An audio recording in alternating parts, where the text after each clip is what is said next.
Assalamualaikum warahmatullahi wabarakatuh. Perkenalkan, nama saya Media Lestari. Saya berasal dari Padang. Di sini saya akan menyampaikan hasil dari tugas saya, yaitu tentang perkembangan anak usia dini dari aspek perkembangan kognitif, perkembangan motorik, perkembangan bahasa, dan perkembangan sosial emosi, dan kaitannya dengan anak berkebutuhan khusus.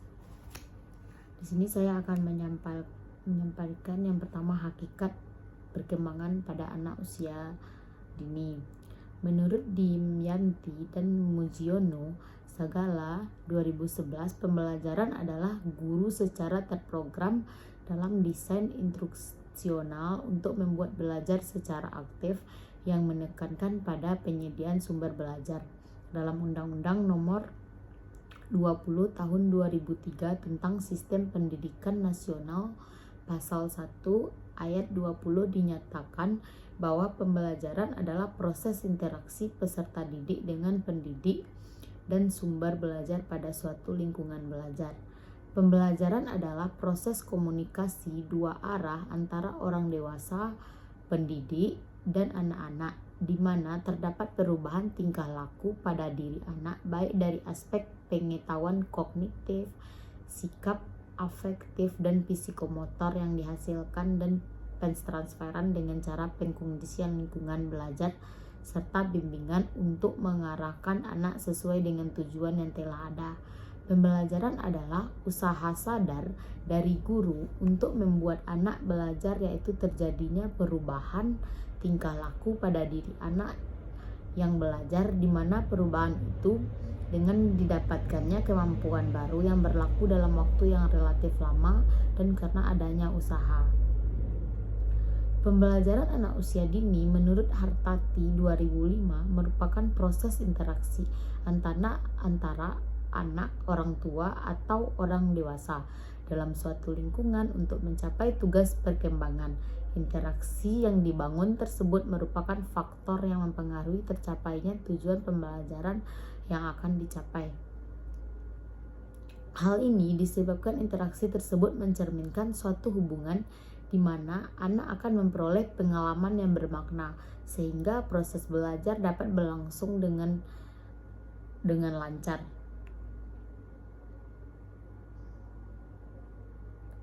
Pembelajaran akan menjadi pengalaman yang bermakna bagi anak jika anak dapat melakukan sesuatu atas lingkungannya. Dalam hal ini dapat dikatakan bahwa pembelajaran merupakan kesempatan bagi anak untuk merekspresikan dan memanipulasikan objek atau idenya. Menurut Granberg, Hartati 2005 berpendapat bahwa anak akan terlibat dalam belajar secara lebih intensif jika ia membangun sesuatu daripada sekedar melakukan atau meniru sesuatu yang dibangun oleh orang lain. Greenberg menggambarkan bahwa pembelajaran dapat efektif jika anak dapat belajar melalui bekerja, bermain, dan hidup bersama dengan lingkungannya. Oleh karena itu, pembelajaran pada anak usia dini pada dasarnya adalah bermain sesuai dengan karakteristik anak usia dini yang bersifat aktif, melakukan berbagai eksplorasi terhadap lingkungannya. Maka aktivitas bermain merupakan bagian dari proses pembelajaran. Pembelajaran diarahkan pada pengembangan dan penyempurnaan potensi kemampuan yang dimiliki seperti kemampuan berbahasa, sosial, emosional, fisik, motorik, dan kognitif intelektual. Bredekam, Masito Setiasih, dan Johaini 2005 mengatakan play is an important vital for children social, emotional, and cognitive development. Artinya bermain merupakan wahana yang penting untuk perkembangan sosial tadi, emosi, dan kognitif anak yang direfleksikan pada kegiatan. Pengertian pembelajaran menurut Suyono dan Haryanto Fadilah 2012 menyebutkan bahwa istilah pembelajaran berasal dari kata belajar, yaitu suatu aktivitas atau suatu proses untuk memperoleh pengetahuan, meningkatkan keterampilan, memperbaiki perilaku, sikap, dan mengukuhkan kepribadian. Pengertian ini lebih diarahkan kepada perubahan individu seseorang, baik menyangkut ilmu pengetahuan maupun berkaitan dengan sikap dan kepribadian dalam kehidupan sehari-harinya. Sagala 2010 menjelaskan bahwa pembelajaran adalah suatu proses komunikasi dua arah. Mengajar dilakukan oleh pihak guru sebagai pendidik, sedangkan belajar dilakukan oleh peserta didik.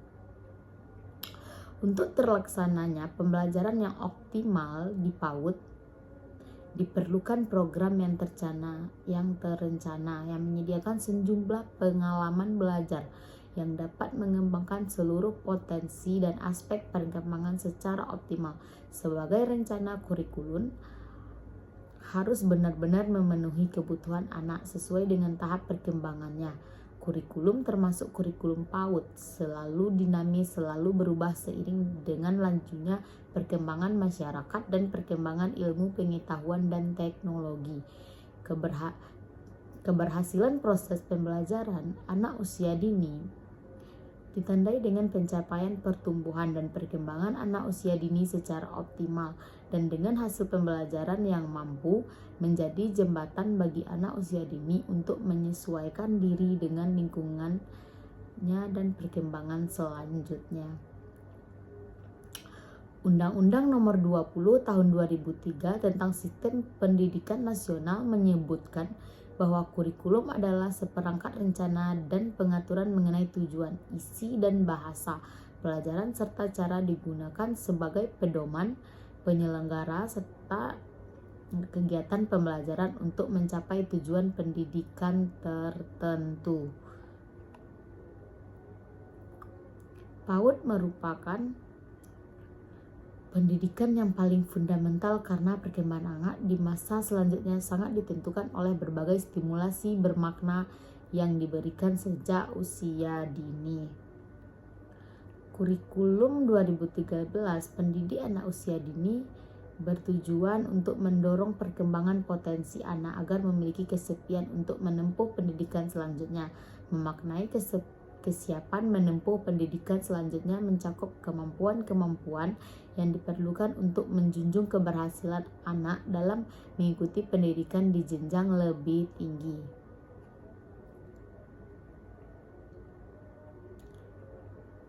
Hasil belajar anak dapat dilihat dari kemampuan anak yang dimiliki oleh anak setelah mengikuti kegiatan belajar di kelas. Hal ini diperkuat oleh pendapat dikemukakan oleh Winkel 2006 yang menyatakan hasil belajar adalah suatu bukti keberhasilan belajar atau kemampuan seorang anak dalam melakukan kegiatan belajarnya sesuai dengan bobot yang dicapainya.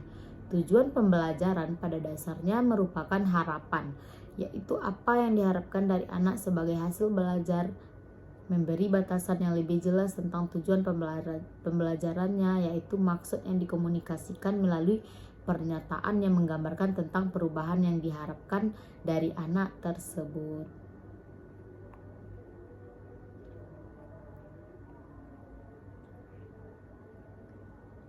Tujuannya adalah rumusan yang luas mengenai hasil-hasil pendidikan yang diinginkan dan di dalamnya terkandung tujuan yang menjadikan target pembelajaran dan menyediakan pilar untuk menyediakan pengalaman-pengalaman belajar. Adapun manfaat dari tujuan pembelajaran, menurut Sukmadinata 2002 mengidentifikasikan 4 manfaat dari tujuan pembelajaran adalah sebagai berikut. Yang pertama, memudahkan dalam mengkomunikasikan maksud kegiatan belajar mengajar kepada anak. Yang kedua, memudahkan guru memulihkan dan menyusun bahan ajar. Yang ketiga, membantu memudahkan guru menentukan kegiatan dan media pembelajarannya. Yang keempat, memudahkan guru dalam memberikan penilaian.